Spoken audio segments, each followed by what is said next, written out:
All right, speech 1315. Welcome to chapter 15 of the textbook Public Speaking for College and Career. This chapter is all about speaking to inform.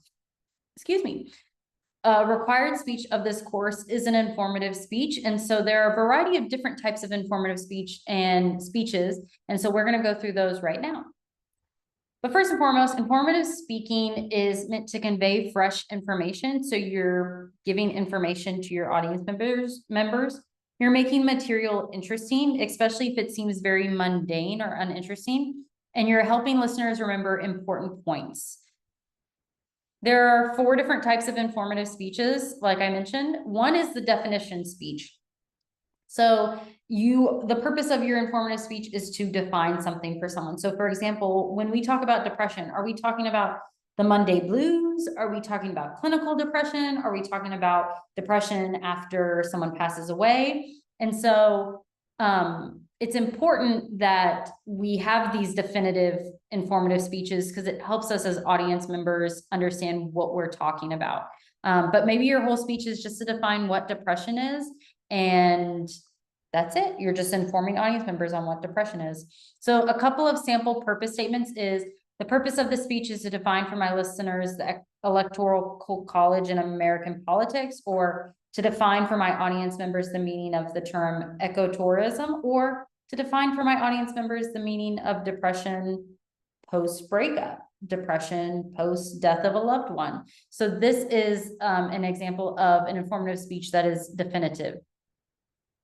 Then another type of informative speech is description speech, where you are describing something to your audience members, something that they may not be able to comprehend. So an example of a sample purpose statement is to describe to my audience the highlights of the life of civil rights leader Rosa Parks. So you're informing them of this and describing this time period for your audience members, or you're describing to your listeners the inside of a beehive, right? I've never been inside a beehive, but maybe the whole purpose of your speech is to inform us through the process of description.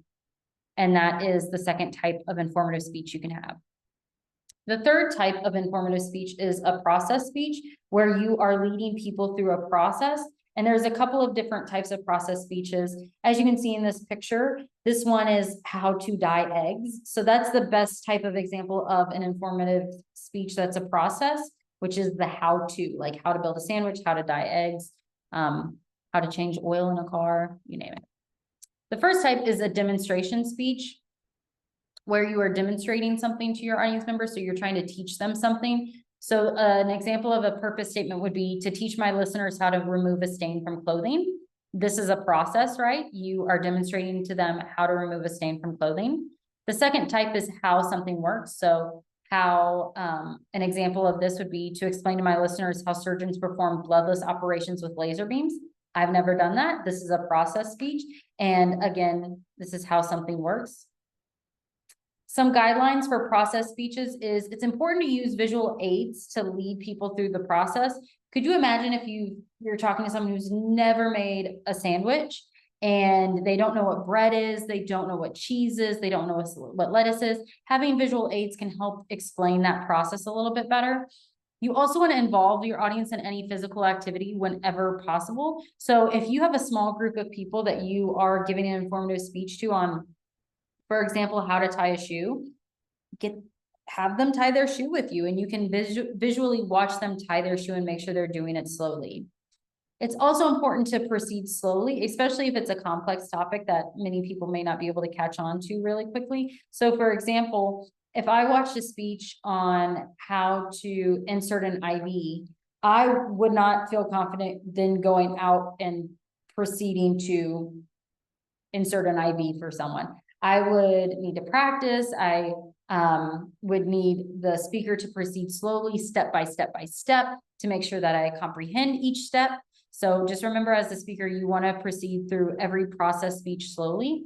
And you also want to give warning of difficult steps. So for example, give a spotlight to like, hey, this is about to be a part that's a lot of people have trouble with, or hey, pay attention here. It's okay to say that in a process speech because it helps the audience members know that A, you're going through a process, but B, that they need to really pay attention to this one portion of the process. The fourth type of informative speech is an explanation speech, where you are explaining something. For example, you might explain, you know, the backgrounds of this type of dog, right? Or explain this picture to someone and what this means. An example of a purpose statement is for an explanation informative speech is to explain to my listeners why baptism is an important sacrament in the Catholic Church, or why catechism or confirmation is important in the Catholic Church. Those are explanation speeches for your audience members. A few guidelines for the informative speech is, one, you need to relate the speech to the listener's self-interest. In this picture, we have mounds of minerals. Off the bat, you may think, I don't want to listen to a speech about minerals.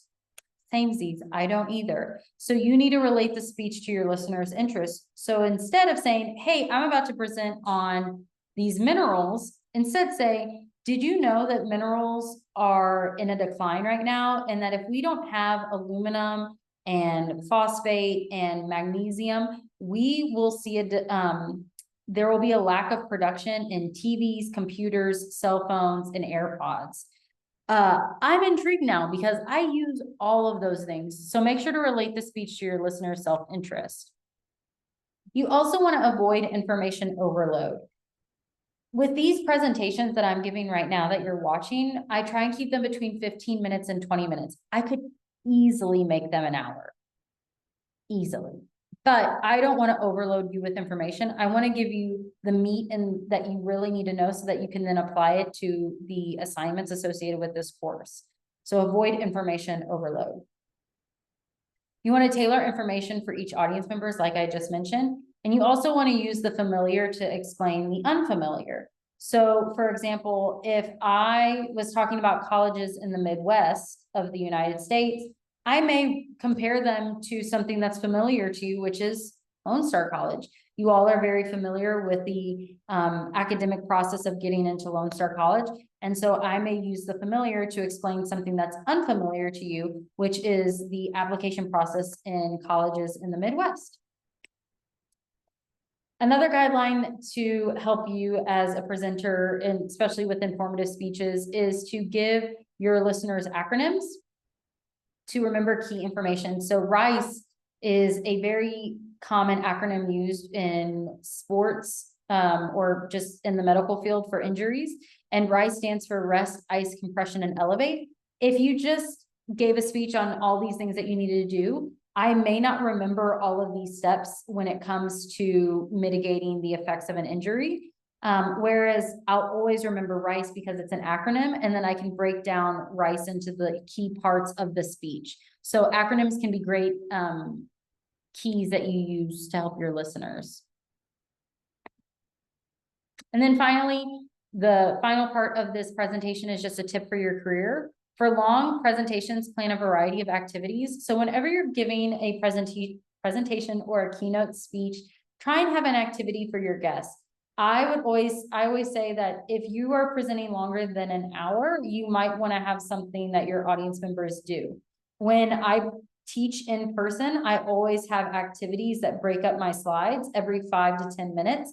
Because A, I don't like speaking that long, and B, that's not the point of learning. Learning is really done when people put their hands on concepts and tactics and they actually practice them in person. So it's always important to plan a variety of activities to accompany your presentation. That is all I have on informative speeches. Hopefully by this point, you feel confident in creating the outline and preparing for your big informative speech that's probably coming up. If you have any questions, as always, email me, and have a great rest of your day. Bye.